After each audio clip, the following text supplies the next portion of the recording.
Assalamualaikum warahmatullahi wabarakatuh.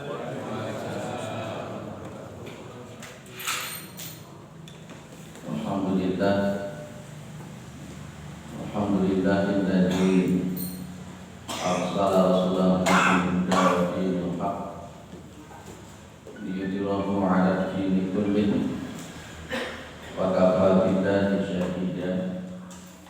Asyhadu an la ilaha illallah wa asyhadu anna Muhammadan 'abduhu wa rasuluhu la nabiyya ba'dah. Allahumma shalli 'ala Muhammad wa 'ala alihi wa sahbihi wa man tabi'ahum bi ihsanin ila yaumiddin. Amma ba'du.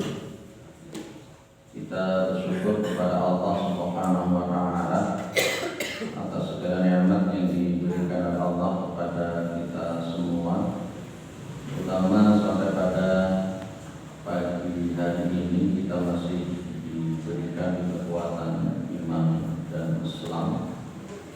Kita masih diberikan kesehatan serta kesempatan sehingga kita masih bisa melaksanakan kewajiban kita sholat subuh berjamaah, dan kita lanjutkan dengan mengkaji agama Allah Subhanahu wa taala. Mudah-mudahan kesempatan semacam ini senantiasa diberikan oleh Allah kepada kita semua sampai nanti kita menghadap kepada Allah yang tentunya dalam posisi husnul khatimah. Shalawat salam tetap terlimpahkan kepada Rasulullah Muhammad SAW sebagai para anbiya wal mursalin, penutup para nabi dan rasul yang tidak ada nabi lain selain Nabi Muhammad SAW. Baik, kita lanjutkan di bab tauhid ini.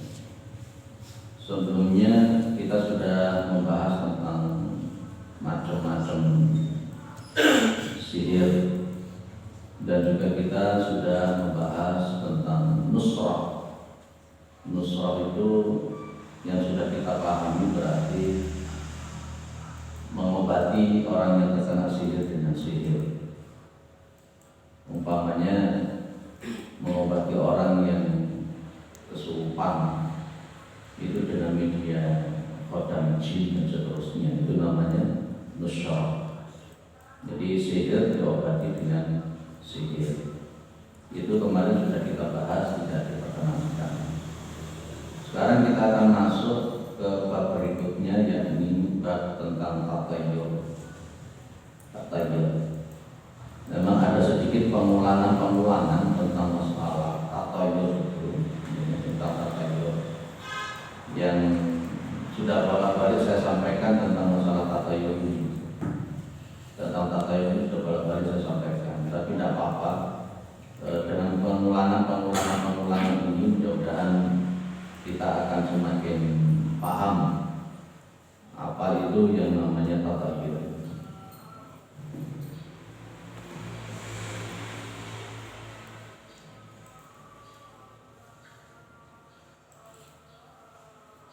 Baik,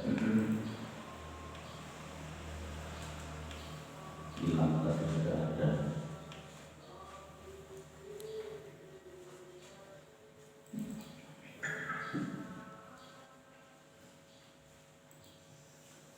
Di bab tatayur kita sekarang sampai di sini. Kemarin ini kita lagi. Jadi bab majaa fi tatayur. Tatayur itu seringkali dianggap menganggap ada nasib sial.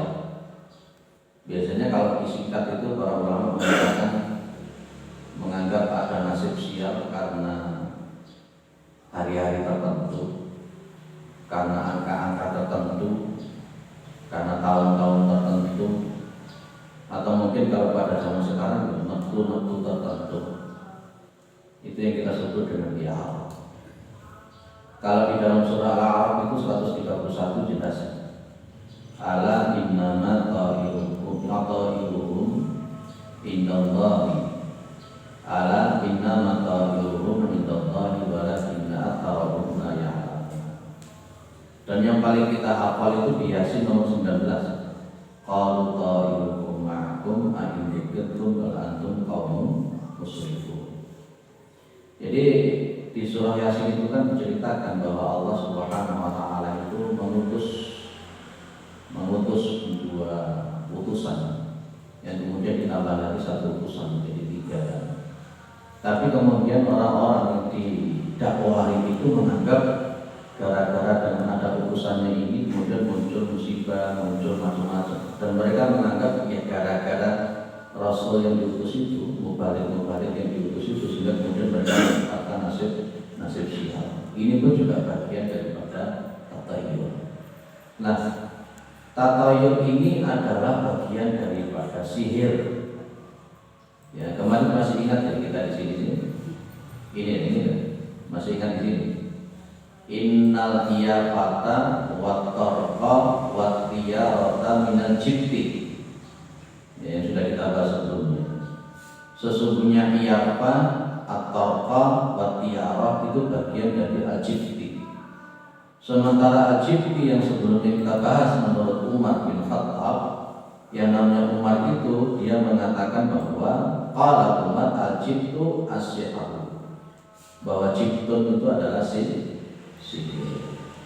Maka berarti kalau kita melakukan tiarah, tatayur, itu adalah kita sedang melakukan sihir, sementara tiarah itu bagian daripada sihir.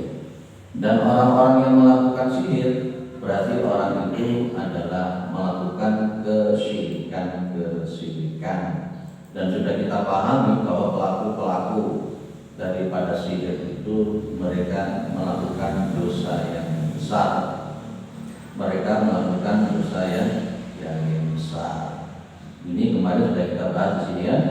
Ketika Rasulullah mengatakan ijtanibu as-sab'a al-mubiqati, jauhi 7 perkara yang membinasakan. Ketika ditanya apa sih sebenarnya yang membinasakan itu, ya Rasulullah, maka Rasulullah menjawabnya asyirku billah wasyihru. Termasuk sihir itu adalah perkara yang membinasakan. Berarti ketika kita itu melakukan tatayur, berarti kita melakukan sihir. Kalau kita sudah melakukan sihir, berarti kita melakukan kesyirikan. Kalau kita melakukan kesyirikan, berarti kita itu telah menjatuhkan diri kita kepada sesuatu yang membinasakan. Ya, baik, itu namanya tatayur. Dulu sudah pernah saya sampaikan bahwa Rasulullah SAW juga pernah mengatakan, ya Rasulullah SAW juga pernah mengatakan, laisa minna man tatayyara aw tutyira lahu, aw takahana aw tukuhina lahu, aw sahara aw sutira lahu. Bukan termasuk golonganku orang yang melakukan takahana atau tukuhina lahu. Ada konteksnya mantatayyara al-tiyara, bukan termasuk golonganku orang yang melakukan tatayur atau dia datang kepada seseorang supaya orang itu melakukan tatayur. Dan juga bukan golonganku orang yang dia ini melakukan perdukunan atau datang kepada seseorang untuk supaya orang itu melakukan perdukunan. Dan juga bukan dari golongan Rasulullah ketika dia itu melakukan sihir dan kemudian atau datang kepada orang supaya orang itu melakukan sihir. Baik, Bapak Ibu yang dimuliakan oleh Allah Subhanahu wa taala, kalau di dalam posisi semacam ini kita melihat banyak kesyirikan kalau berkenaan tatayur ini yang terjadi di masyarakat kita. Contoh jenis daripada tatayur yang ditolak oleh sahabat Ali bin Abi Thalib. Suatu saat sahabat Ali bin Abi Thalib itu kan mau memerangi orang-orang Khawarij, Lah, pas ketika kemudian mau memerangi Khawarij itu datang seorang dukun. Dukun ini kemudian datang dengan mengatakan, "Hei Ali, kamu jangan melakukan perang karena hari ini adalah hari sial, hari ini adalah bulan yang sial. Nanti tentara-tentara kamu itu pasti akan mengalami kekalahan dan kematian." Jawaban Ali bin Abi Thalib hanya mengatakan, "Tawakkaltu 'ala Allah wa kadzabtu 'alaika." Saya itu bertawakal kepada Allah dan kemudian saya mendustakan engkau. Nah, akhirnya kemudian Ali bin Abi Thalib itu berangkat perang, tidak mengindahkan hitung-hitungan daripada dukun tadi itu, berangkat perang. Dan ternyata setelah pulang, maka setelah dia pulang tidak ada satupun yang mati daripada pasukan Muslim. Nah, itulah kemudian posisinya di masyarakat kita itu masih ada saja. Termasuk yang paling sering ditakuti itu adalah bulan Suro, bulan Sofa, itu ya. Selasa Pahing, Jumat Legi, itu kan paling sering ditakuti. Ada orang sampai tidak mau jualan gara-gara disebut sebagai Anggoro Kasih atau Selasa Pahing. Ada orang tak berani jualan gara-gara disebut Jumat Legi dan seterusnya. Itu adalah bagian daripada tatoyur. Baik, dari sahabat Abu Hurairah radhiyallahu anhu,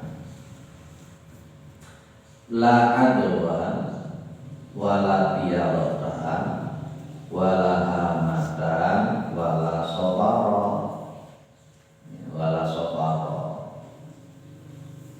Tidak ada penyakit menular, tidak ada tatayur, wala hamata. Orang seringkali menerjemahkan hamat itu kayak seperti burung tertentu, biasanya burung hantu. Di orang-orang Jahiliyah itu meyakini kalau burung tertentu itu membawa sial. Kita bahas satu persatu nanti ya. Wala sofarot, dan tidak ada nasib sial pada bulan Sofar. Baik, yang pertama wala adwa, tidak ada penyakit menular. Maksudnya tidak ada penyakit menular itu apa? Karena memang namanya penyakit itu adalah makhluk, dan makhluk ini tidak ada kekuatan sama sekali untuk menular dengan sendirinya. Kalau tidak ada izin Allah Subhanahu wa ta'ala, maka penyakit itu tidak akan menularkan dirinya kepada yang lain. Pernah kita membaca sebuah riwayat ketika ada wabah di suatu kampung, katakanlah begitu, Rasulullah Muhammad SAW itu melarang kita untuk keluar dari kampung tersebut, dan orang yang di luar kampung tersebut dilarang oleh Rasulullah untuk masuk ke kampung tersebut. Apakah Rasulullah SAW itu tidak meyakini kalau umpamanya wabah pada zaman itu namanya taun, sakitnya pagi, siang mati, siang dapat penyakit, malamnya mati. Pada zaman Rasulullah SAW wabah taun itu sudah begitu luar biasa. Nah, yang dimaksud wala adwa itu penyakit menular, yang dalam posisinya penyakit itu bisa menularkan dengan sendirinya tanpa izin Allah Subhanahu wa ta'ala. Buktinya juga banyak ya. Kemarin di COVID-19 itu, yang paranoid malah justru yang mati. Orang yang bertawakal kepada Allah yang tidak pernah pakai masker, biasa saja juragan yang jelas. Itu sebuah indikasi kalau Allah Subhanahu wa ta'ala tidak mengizinkan tidak terkena. Ya, saya bolak-balik keluar, yang tetap isi kajian, tetap salaman, jarang pakai masker, juragan naik. Ya setiap hari pakai masker, tiba-tiba pakai hand sanitizer, gak wani tentu malah internet. Bahkan ada seorang dosen di salah satu universitas ternama di Indonesia sampai megang gagang pintu saja tidak berani. Bukanya pintu itu pakai kaki, nyuruh pintunya pakai kaki. Saking paranoidnya, diajak rapat di universitas tidak pernah mau, mintanya zoom terus, malah justru dia yang mati duluan. Itu justru yang kemudian sering tawakal kepada Allah, bismillah, jaga kesehatan tetap ya. Kadang juga pakai masker dan sebagainya juga mati-mati. Itu. Jadi para perawat-perawat yang ada di rumah sakit itu kan ujung tobat. Jadi termasuk istri saya itu setiap hari pun juga yang dipegang yang covid masih megap. Ya ternyata itu tidak apa-apa, tidak apa-apa. Itu yang saya maksud Pak. Jangan sampai kemudian mengatakan jenengan itu kalau makhluk itu punya kekuatan tersendiri. Jangan. Ya, termasuk penyakit itu dia tidak punya kekuatan. Dia bisa menular kalau atas izin Allah. Itu saja. Lupa apakah kita itu tidak ada ikhtiar? Ikhtiar itu boleh. Ikhtiar itu boleh selama ikhtiar itu sesuai dengan syariat. Tapi tetap ada kalimat la khaufun 'alaihim wa la hum yahzanun. Apa la khaufun? Inna awliya Allahi, sesungguhnya kekasih-kekasih Allah, orang yang memang betul-betul menjadi kekasih Allah, yang mencintai Allah itu ya la khaufun, dia itu tidak ada rasa takut. Takut bangkrut, takut mati, ya untuk apa? Dan sebagainya. Yang kita takutkan adalah Allah Subhanahu wa taala. Sehingga ada hal semacam ini jangan terlalu paranoid. Saya itu seringkali mengkritik hanya gara-gara COVID-19 salaman aja tidak mau. Salaman kemudian diganti kalau sikut, lebih ya. Saya diberitahu di Imajid Karangploso itu di situ ada dokter. Enjoy saja dokternya itu. Selama sejak COVID sampai hari ini pun namanya sholat tidak pernah dijarak, dan orang-orangnya pun juga tidak pernah pakai masker. Yuk aman-aman saja, tidak ada satupun yang kena. Justru yang paranoid itu malah kasih internet malah sing mati. Sampai Gusti Allah dikatakan itu. Justru karena memang psikisnya yang lemah, tawakalnya yang lemah, imannya yang lemah, imunnya juga jadi lemah. Sampai Gusti Allah itu paranoid. Karena penyakit itu ya, jadi nggak boleh. Jadi tidak ada penyakit menular dengan sendirinya kalau tanpa ada izin Allah. Baik, ikhtiar silakan dengan mau ikhtiar, asalkan ikhtiar itu yang sahih. Kemudian yang kedua, wala tiarota, tidak boleh ada keyakinan tiaroh atau menganggap nasib sial karena hari-hari tertentu, tahun-tahun tertentu. Ini sudah bolak-balik saya singgung, tapi saya menyatakan perlu diulang-ulang model semacam ini, perlu diulang-ulang. Karena kadang-kadang sampai pengsudah jalan, pengsudah jalan itu ternyata pengsudah jalan. Ternyata meskipun diulang-ulang masih juga hal semacam ini tidak ditinggalkan. Karena takut dengan kata-kata bulian manusia. Karena di masyarakatnya sudah mendarah daging, bulan Muharram, ojo gawe duwe gawe, itu sineru-neru. Masih saja ada perasaan was-was loh. Jadinya Pak Iko, kita kiai, mohon maaf sekali lagi, tidak semua kiai itu yang punya akidah lurus. Oh kadang-kadang kita lihat kiai tapi sebenarnya dukun juga lu tenanan itu. Jangan baca kitab Sharihul Battar punyanya Syekh Abdul Wahid bin Abi Salam, atau jangan baca mungkin punyanya Mbah Senor Uban, itu muridnya langsung dari Pak Kiai Hasyim Asy'ari. Beliau dengan berani menulis di situ mengatakan bahwa kitab Syamsul Ma'arif itu adalah kitab sihir. Jangan baca lagi. Itu saya baca, saya start dulu Bogode. Wih kendor. Jadi jangan takut untuk mengatakan bahwa itu tidak lurus. Setiap orang bisa jadi kiai, Andai kata saya mau dari dulu selalu pakai sorban, pakai gamis, seperti tak tahu nih.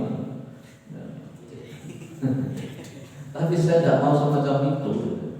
Jadi yang terpenting itu bukan titelnya dia apakah kiai. Belum tentu kiai. Di Jawa Tengah itu ya kebun diceluk kiai, tombak yang diceluk kiai. Jadi bukan masalah kiainya, tapi akidahnya yang lurus. Nah, wala tiarota, tidak boleh ada keyakinan tiarot, tidak boleh, tidak boleh. Yang paling sering di Indonesia ini bulan-bulan tertentu yang paling ditakuti kan bulan Muharram. Ya pada bulan Muharram jelas kamu sendiri kafir. Dan itu kadang-kadang kita yang ngerti tauhid semacam ini juga ikut-ikutan. Katanya kalau duwe gawe bulan Muharram nanti apa jadinya sial dan sebagainya. Kadang-kadang juga begitu anaknya wis sudah lamaran. Kok dilalah kemudian ana sing wis ana sing mati. Ngono nikahnya malah yang dimundur kan lucu. Iya, ngenteni pendake lho itu gimana? Dilalah kate rapi orang sing geblak mati meneh, diundang meneh. Sementara yang calon manten tadi yang lanangi wis gandeng-gandengan, wis sambung-sambungan. Gak dirabe-rabe hanya gara-gara itu tadi ngenteni pendake. Lho ini piye? Dan itu dalil semacam itu dari mana?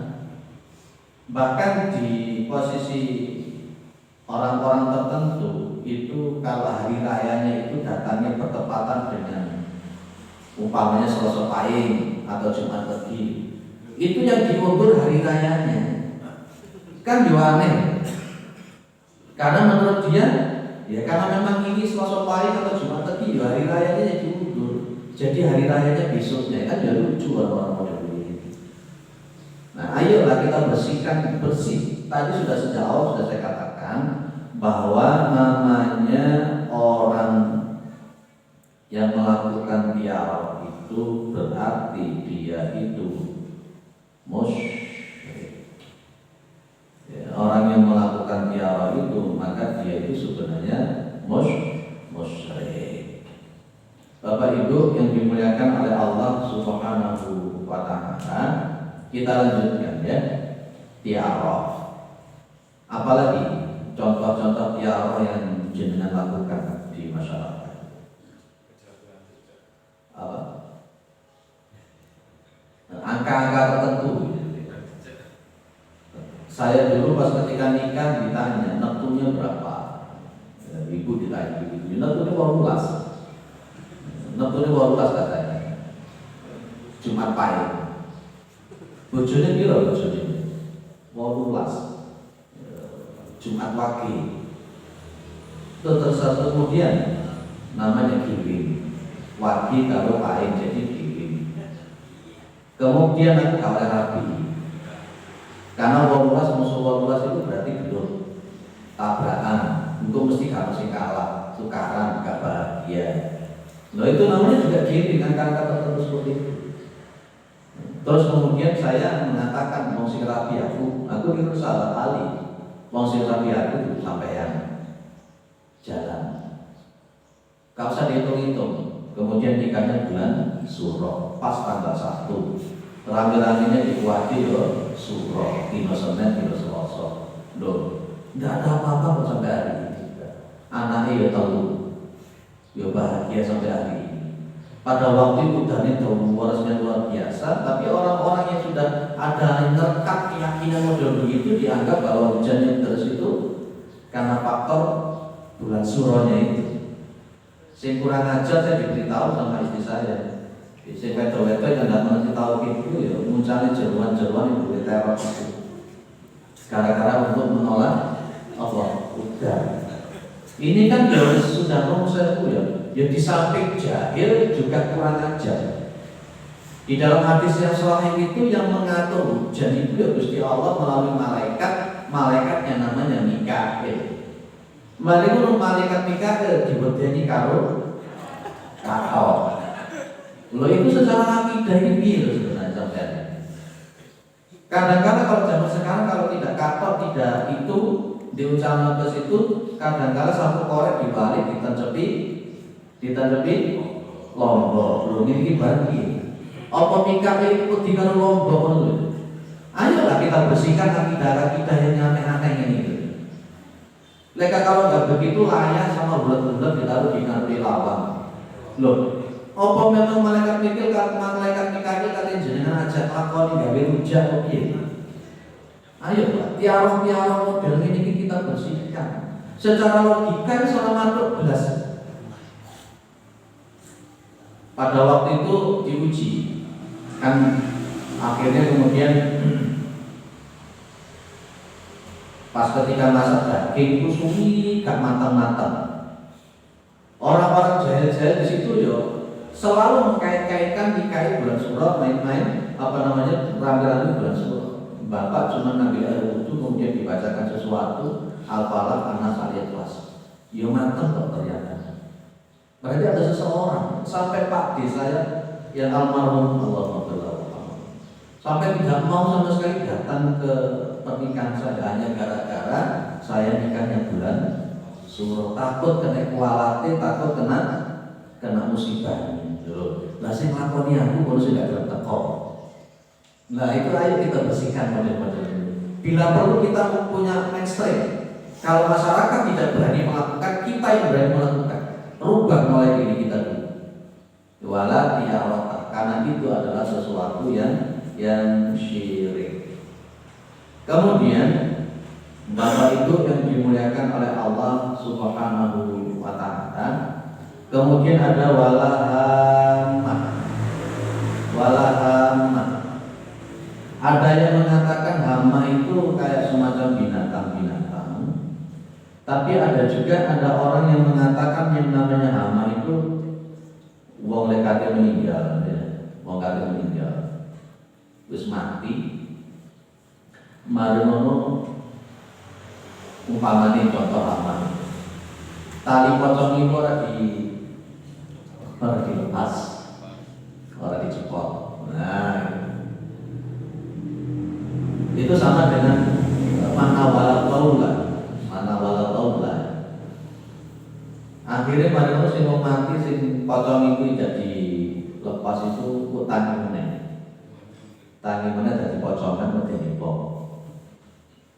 Masih ada keyakinan model-model itu kata Nabi tidak boleh syirik. Orang kalau sudah mati, jenengan itu lihat namanya surah Al-Mu'minun kalau tidak salah, Al-Mu'minun ayat 100 namanya. Atau mungkin yang paling kita hafal itu surah Al-Munafiqun yang akhir-akhir.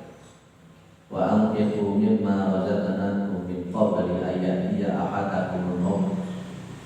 Fa yaqulu rabbi laula akhartani ila ajalin qarib fa asaddaqa wa akum minas shalihin. Ya sudah. Tapi di situ ada kalimat wala yu'akhirallahu nafsan idza jaa ajaluha. Jadi itu kan ada kata-kata laula akhartani ila ajalin qarib. Andai kata engkau jenengan itu nunda kematian saya, ya, andai kata jenengan itu menunda kematian saya, ya, lapasot dakok, wa aku bila sholihin, maka saya itu nanti akan mau bersedekah dan saya akan jadi orang yang soleh. Ini adalah angan-angan orang yang sudah mati. Dia kepingin hidup lagi supaya dia itu ingin dapat sedekah dan mengamalkan amal yang soleh. Tapi alam wala yu'akhirallahu nafsan idza jaa ajaluha. Lalu mati orang balik ning dunya. Dalam tataran fikih tidak ada kewajiban orang itu ketika dikubur tali pocongnya dibuka, itu tidak ada kewajiban. Dan itu pun juga tidak ada pengaruhnya dalam posisi dia jadi pocongan menjadi wong kawan. Itu adalah setan, itu adalah jin. Dan orang itu kalau sudah mati di situ ada barzakhun. Makanya kenapa kok disebut alam barzah? Kalau alam mukmin, kalau berarti alam mukmin 100 ya. Itu ada istilah barzakhun. Jadi ketika itu sudah barzah, orang itu tidak akan mampu untuk kembali dari barzah itu ke alam dunia dari soal. Urut Pak, alam roh ke alam rahim, alam rahim ke alam dunia, alam dunia ke alam barzah, alam barzah masuk ke alam akhirat. Itu urut, dan bisa diwawali.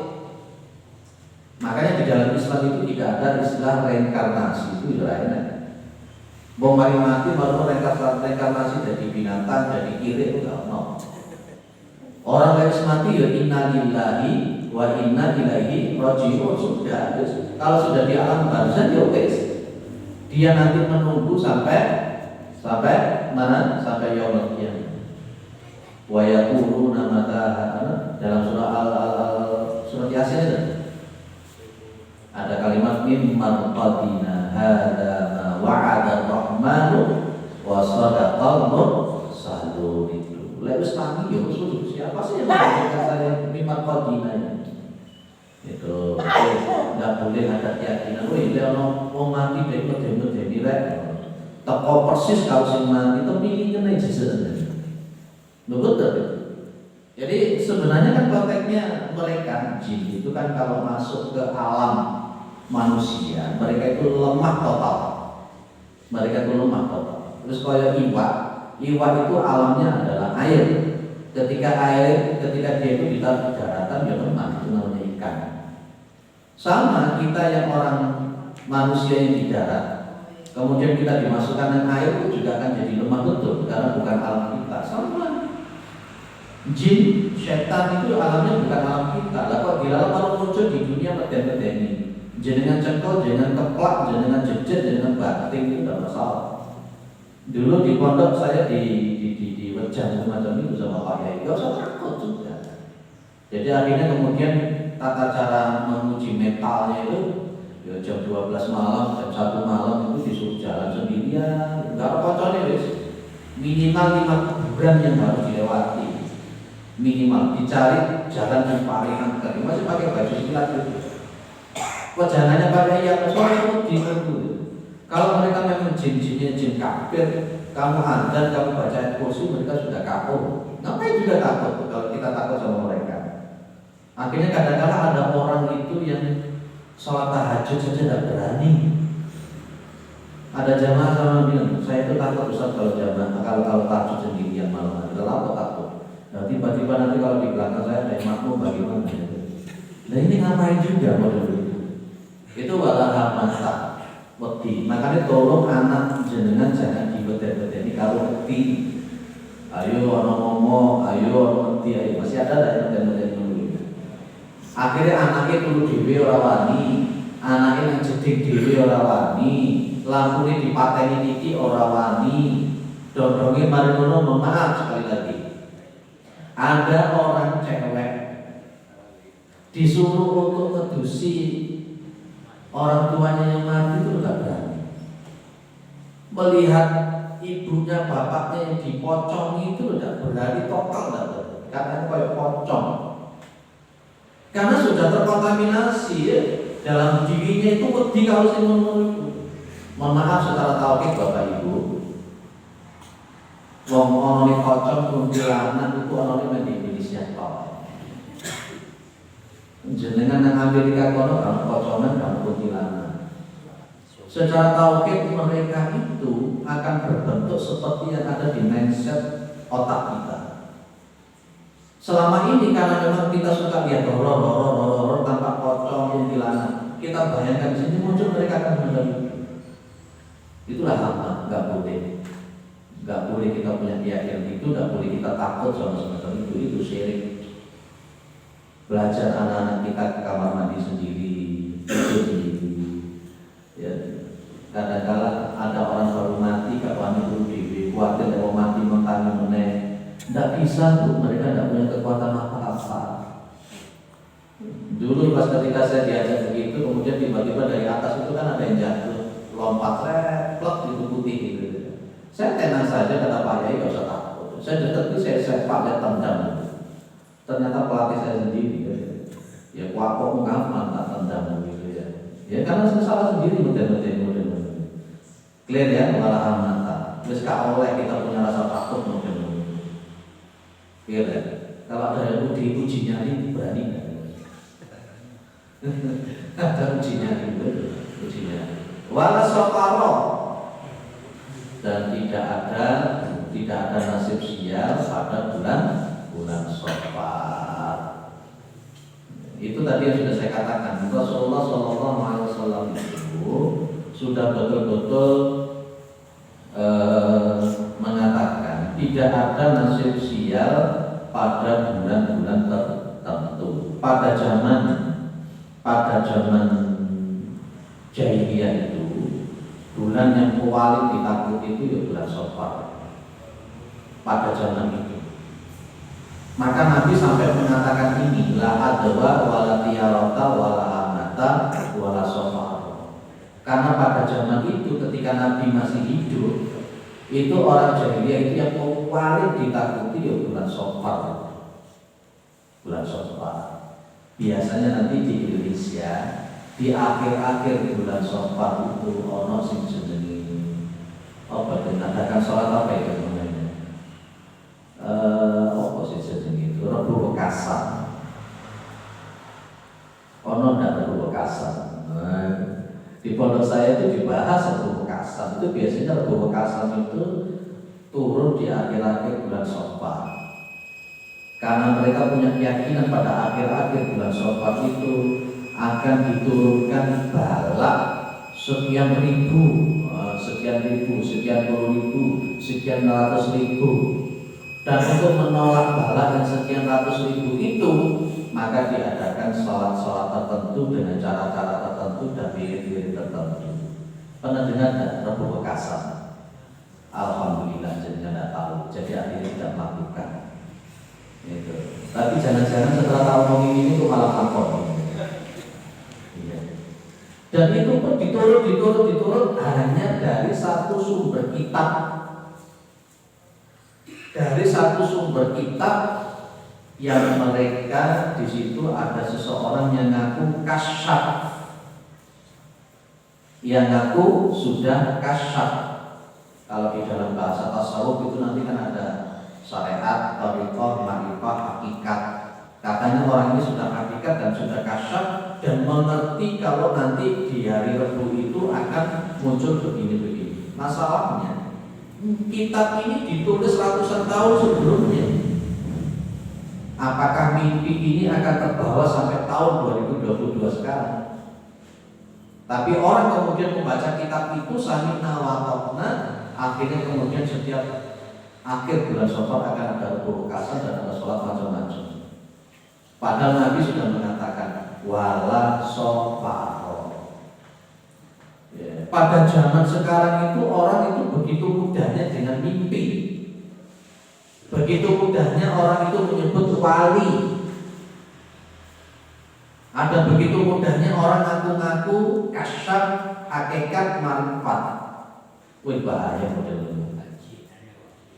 Saya juga bisa kalau umpamanya saya mengatakan aku kasyaf, malah aku ngarang-ngarang. Malah jamaah yang percaya. Apalagi kalau sudah punya nama kan gampang untuk ngarang-ngarang model itu. Nah, jadi ternyata konteksnya bulan Safar itu Rasulullah mengatakan Safar tidak ada nasib sial pada bulan Safar. Anak saya sunatkan bulan Safar. Pada waktu itu musim hujan luar sehari penuh hujan dan turun belas. Jadi selentingan ngomong-ngomongan kok pintar pawang muda ini. Saya tidak pakai pawang apapun, saya tidak pakai wirid apapun. Saya hanya bertawakal kepada Allah dan udan ya sudano, gak udan ya karepe. Karena memang kita gitu kepada Allah ketentuannya. Belas ketika ada dawi itu gak hujan sama sekali. Tapi orang-orang yang sing duwe pemikiran klenik-klenik mengatakan iki ustaz pintar nyiwar ini. Pintar paham dan padahal tidak sama sekali, tidak ada. Nah itu loh ibu. Jadi wala Safar. Berarti kaitannya kalau ada Rasulullah mengatakan wala soparo, tidak ada nasib sial pada bulan Sofar, maka di bulan-bulan yang lain pun itu juga tidak ada nasib sial. Yang bikin sial itu ya perilakunya. Sahabat Ali ditanya, hari yang terbaik apa? Hari yang terbaik apa? Ali mengatakan khairul ayyam, ya, ma takhruju fihi ila Allah tau, ma takhruju fihi mu'minan bika. Hari yang paling baik itu kata Ali ketika kamu pada hari itu mati dalam keadaan beriman. Itu hari yang terbaik. Ali bin Abi Thalib tidak pernah mengatakan bahwa yang namanya hari terbaik itu Jumat. Tidak. Itu Ali. Jangan meyakini hari Jumat itu baik, tapi matinya dalam keadaan kafir. Berarti bukan hari baik itu. Ali ditanya lagi, bulan apa yang paling baik? Ali cuma ngomong ini, khairus syuhur ma tatubu fihi ila Allah taubatan nasuha. Bahwa bulan yang terbaik itu kata Ali, di mana pada bulan itu kamu taubat betul kepada Allah nasuha. Jangan meyakini Ramadan itu bulan yang baik. Saya itu suruh, tapi di bulan Ramadan itu jangan maksiat terus. Ya orang ngaduk, orang gaduk. Nah, saya mengikuti sahabat Ali bin Abi Thalib. Dan itu otomatis juga yang diajarkan oleh Rasulullah Muhammad SAW. Hari yang terbaik adalah ketika mati dalam keadaan husnul khotimah. Itu hari terbaik. Tolong jangan juga tidak boleh punya mindset kalau ada orang yang mati Jumat Legi berarti husnul khotimah, nggak boleh. Bapak saya itu meninggalnya pas Jumat Legi. Ya, saya selentingan ada orang yang bilang matinya ini Jumat Legi, ini matinya husnul khotimah. Saya anak kandungnya persis tahu bapak saya itu kayak apa, sholatnya kayak apa, akidahnya kayak apa, dan meninggalnya pun juga kayak apa, saya tahu persis. Andai kata saya tahu dengan mata kepala sendiri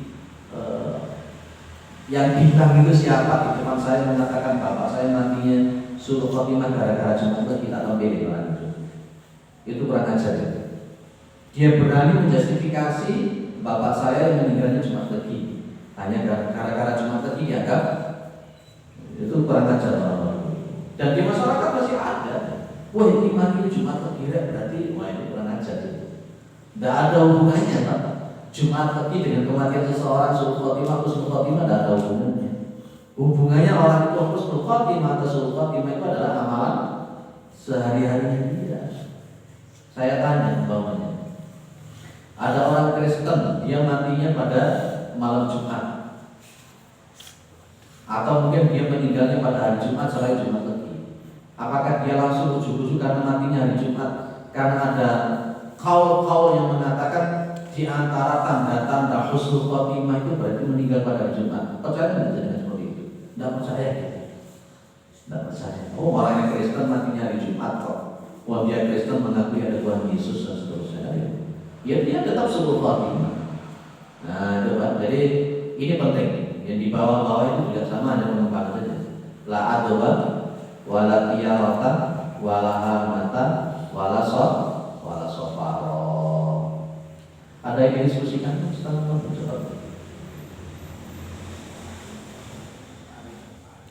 lanjut. Saya tambah di sini. Coba jangan amati. Saya hitamkan. At-tiyaratu syirkun. At-tiyaratu syirkun. Nabi ngomong 3 kali. Wat-tiyaratu syirkun. Wa ma minna illa walakinallahu yadhabu bitawakkul. Jenengan amati kalimat 3 kali yang disebut oleh Rasulullah. Tiarah itu syirik. Tiarah itu syirik. Tiarah itu syirik. Rasulullah sampai mengatakan berapa kali? 3 kali. Itu kan berarti sesuatu yang mungkin. Yang bisa menghilangkan itu adalah tawakal. Terus salah, jenengan duwe gawe bulan Suro, gak usah mikir sing aneh-aneh, tawakal saja kepada Allah. Ya, wa ma minna illa walakin Allah yadhabu bitawakkul. Kata-kata wa ma minna illa itu artinya Rasulullah tidak pernah. Dan kita ini orang-orang mukmin itu tidak perlu untuk meyakini tiara itu. Rasulullah nggak usah percaya dengan tiara-tiara itu karena tiara itu syirik. Jenengan kate memantu anak maru teko ning dukun, maru njaluk ning dukun itu supaya boleh ke dino sing paling apik, jam paling apik. Nuwun sewu. Itu masuk kategori yang sudah kita bahas yang di sini. Jangan kan masih ingat di sini tentang di sini. Ini loh. Nah, masih ingat kan riwayat ini? Man ata arrafan fasala wa syekh fasadaqau lam tuqbalu salatu baina yauman. Barang siapa yang mendatangi Araf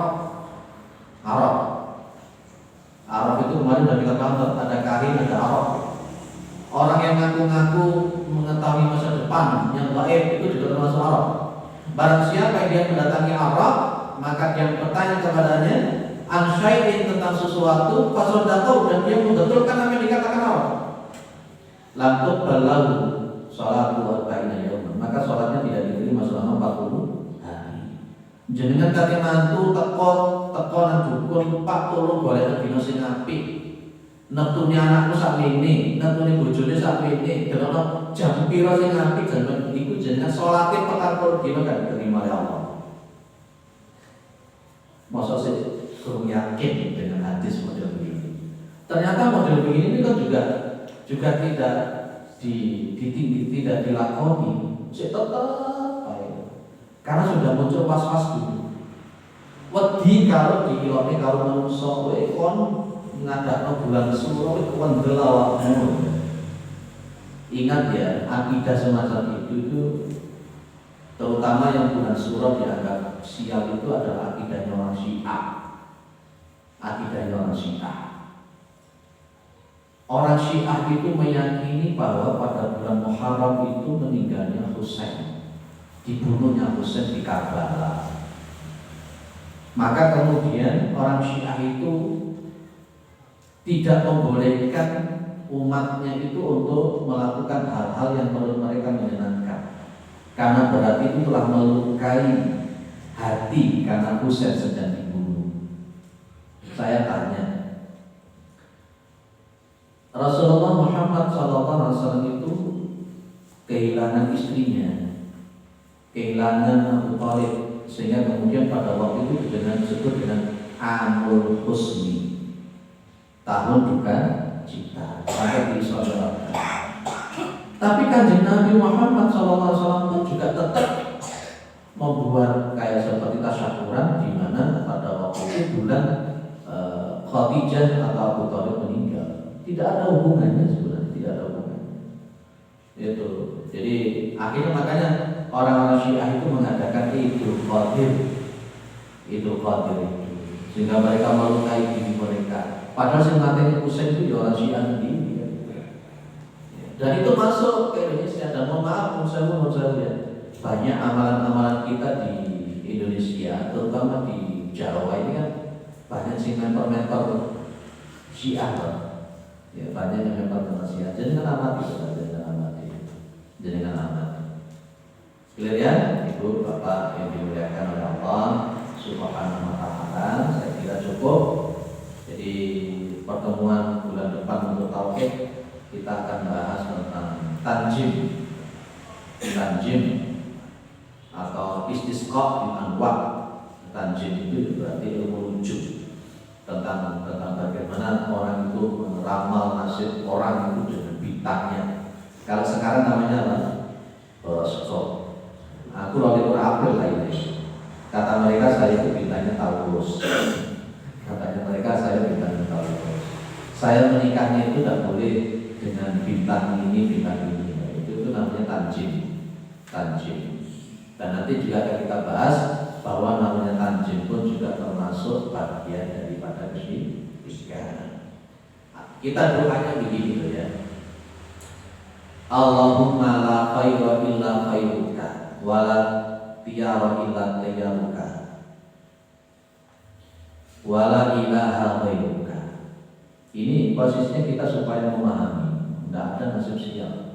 Nasib itu menentukan Gusti Allah. Tidak ada kebaikan kecuali kebaikannya Allah. Tidak ada nasib kecuali nasib yang menentukan Allah Subhanahu wa Ta'ala. Dan tidak ada Tuhan selain Allah. Kita yakin Allah yang menentukan, kita yakin Allah yang menguasai. Jadi bukan hari-hari tertentu dan sebagainya. Jadi mudah-mudahan ini bisa kita amalkan. Saya khawatir kalau kesyirikan seperti ini ada, itu yang menghalangi kita menjadi orang yang husnul khotimah. Baik, 1-2 pertanyaan monggo. Bisa saya jawab, kalau tidak bisa PR. Monggo Pak. Mengingat perkembangan zaman modern ini sekarang kan bisa dianalisa secara ilmu, contohnya seperti peradilan cuaca. BMKG. Bagaimana menanggapi kaitannya dengan takoyur tadi Pak? Baik. Terus yang kedua masalah alam dunia dengan alam barzakh. Apakah jiwa seseorang yang bermimpi seseorang mereka berada dalam dimensi yang sama atau bagaimana? Mengingat ada hadis Nabi, barang siapa yang bertemu denganku maka sesungguhnya dia telah bertemu denganku. Seperti itu. Bagaimana kalau misalkan orang tua kita menemui orang tua, ataukah itu benar dalam dimensi yang sama kejadian seperti itu bisa dibenarkan secara secara logika gitu Pak? Baik. Yang pertama namanya BMKG. BMKG itu kalau dalam penentuan awal Ramadan atau awal Dzulhijjah kemarin itu juga bisa ada kata-kata ilmu hisab. Ilmu hisab dengan tataran teknologi, dengan hitungan-hitungan yang canggih, orang bisa mengatakan nanti tanggal sekian, bulan sekian akan terjadi gerhana bulan. Bisa ditentukan, bahkan menitnya, detiknya bisa ditentukan. Ini berbeda dengan tabayun. Karena posisinya berkenaan dengan peredaran bulan, peredaran matahari adalah sesuatu yang pasti, dan itu bisa diindrawi secara panca indera. Dan inilah yang kita sebut dengan ghaib nisbi. Ya, ghaib nisbi, bukan ghaib mutlak. Dulu sebelum ditemukan USG itu kita tidak tahu. Satu wilayah tidak ada lanang wedok ini.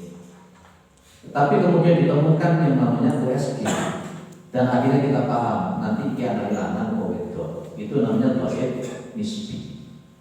BMKG itu adalah ghaib yang nisbi, yang dia itu pada posisi mengikuti ranah-ranah sunatullah alam. Kalau dalam Al-Quran disebut dengan wala tabdila li sunnatillah. Lek mandungi popotang, ya. Perkiraan sing ada di panca indera kita mendung popotang itu ya udah gitu ya. Kalau umpamanya kayak kemarin saya disebut, Pak tolong nanti dilihat hari Rabu, hari Kamis itu bulannya itu butersel apa enggak? Kalau memang itu buterselnya itu pada hari Kamis, berarti pemerintah yang benar. Lihat buterselnya di Rebu, berarti yang benar Muhammadiyah. Itu sesuatu bahasa Sultan Jadi Mustaqarilah dari kata takdir azizul alim. Wal qamara qadarnahu manazila hatta ada kawajun seperti manazil. Ini sesuatu kepastian. Kalau semacam ini tidak masalah. Yang di tabayun itu kan berkenaan dengan sesuatu spekulatif nasib. Spekulatif nasib apalagi berhubungan dengan ghaib yang bersifat mutlak. Kadang-kadang sing ngeramal itu ditakoni menit kejadiannya apa kalau sampai sama menit duit piro nggak ngerti dia. Sama menit mati kota nggak ngerti. Lagi ghaib mutlaknya seperti ini bukan pada ranah-ranah yang benar. Kanjeng Nabi saja juga tidak tahu yang gaib. Nabi Muhammad tidak tahu yang gaib. Nabi Muhammad tahu yang gaib. Tidak tahu. Kalau maunya Nabi Muhammad itu tahu yang gaib, Rasulullah akan mengatakan seorang perang Uhud itu mati wong Karena Rasulullah tidak tahu perang, tidak tahu yang baik, artinya ada 70 qurra yang mati kan? Akhirnya memunculkan namanya Qurun Nazila. Rasulullah itu tidak ngerti akan dilempari sama orang.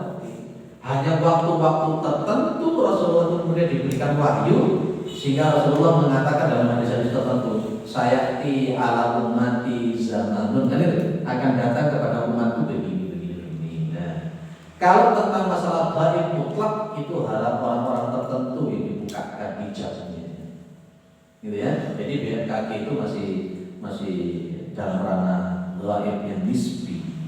Tapi tetap kita tidak boleh secara mutlak meyakini perkiraan BMKG. Buktinya jadi kata orang tsunami ya orang tsunami. Tapi dia meneliti dari gejolak alam itu, pergeseran lempeng-lempeng itu dan sebagainya. Kemudian yang kedua, orang-orang sufi itu mengenalkan kepada kita ada istilah alam malakut.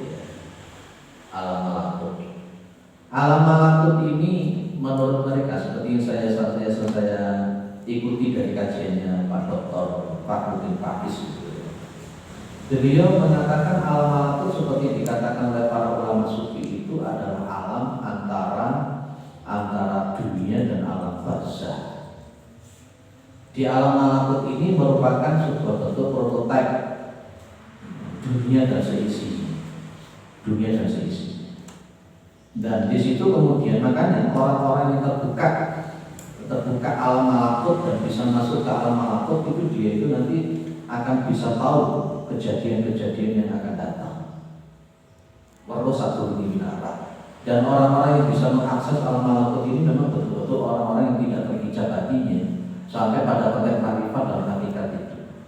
Nah, di alam malakut inilah kemudian karena memang konteks ada prototipe di situ akan tampak di situ. Makanya seperti kanjeng Nabi Muhammad itu pas ketika Isra Mi'raj yang ditemukan siapa? Ketemu dengan Nabi Musa, ketemu dengan Nabi Ibrahim, ketemu Nabi apa? Nah itu kalau para ulama namanya alam malakut. Dan itu adalah nyata ketika ada orang mimpi kemudian ketemu dengan orang yang mati, ketemu dengan Nabi Muhammad SAW, itu benar. Itu ada sesuatu yang betul. Tapi juga hati-hati juga. Belum tentu itu adalah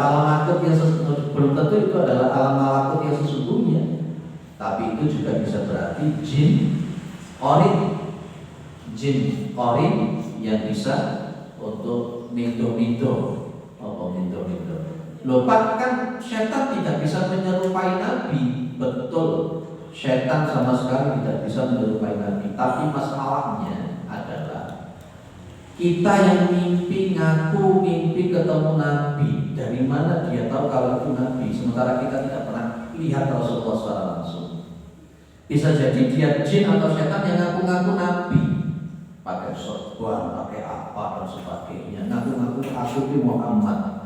Karena orang yang didatangi itu tidak pernah ketemu dengan Nabi, tidak pernah belajar sunnah tentang fisik-fisiknya Nabi dan seterusnya. Yus percaya wae. Nah itu Pak. Jadi ada dua kemungkinan Pak. Kemungkinan pertama yang muncul itu adalah jin atau setan yang menyerupai orang-orang yang sudah mati. Karena konteksnya di Al-Mu'min ayat 100 tadi itu ya memang kalau sudah di alam barzah sudah. Kemungkinan yang kedua dia terbukakan hijab oleh Allah ke alam malakut. Di alam malakut itu bisa melihat orang-orang semacam itu diizinkan oleh Allah Subhanahu wa Ta'ala. Tapi kalau konteksnya kemudian orang itu kok secara sadar malu dari mulut persis, nah itu juga hati-hati. Saya sampai hari ini kok masih ragu-ragu kalau ada orang ngaku secara sadar ketemu dengan Nabi. Apa mana yang diceritakan orang Jakarta yang senang ceramahnya masalah sedekah, dia bisa melihat Nabi di jok mobil. Saya itu berkira-kira dia cerita kalau dia itu ketemu Nabi duduk di jok mobil secara sadar. Lagi itu mikir, Masya Allah, para sahabat yang luas biasa ilmunya seperti itu tidak pernah ngaku-ngaku ketemu Nabi di jok mobil. Apalagi ada orang ngaku-ngaku mimpi ketemu Nabi Nabi Muhammad keluar dari kuburnya, kemudian Nabi Muhammad mencium lututnya dia. Ya kan dia lucu. Sopo kanjeng Nabi itu kok bisa